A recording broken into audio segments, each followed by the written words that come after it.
प्यारे बच्चों, आज हम हमारी हिंदी की पाठ्य पुस्तक बाल माधुरी का पेज नंबर 51 पढ़ेंगे। इस पेज में हम 4 अक्षर वाले कुछ नए शब्द सीखेंगे, जैसे प त झ ड़ पतझड़, ज ग म ग जगमग, अ द र क अदरक, ग ड़ ब ड़ गड़बड़, स ड़ स ठ सड़सठ, भ घ ध ड़ भगदड़, श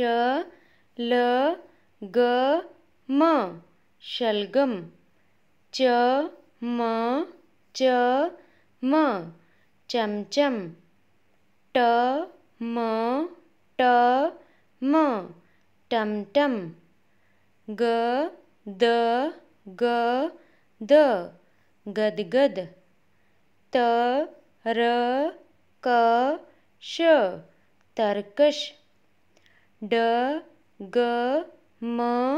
ग डगमग, ल ग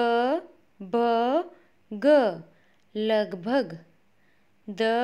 श र थ दशरथ, ज न म त जनमत,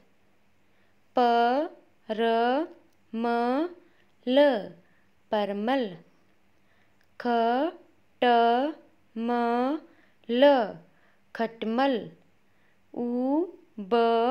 ट न उबटन। Thank you.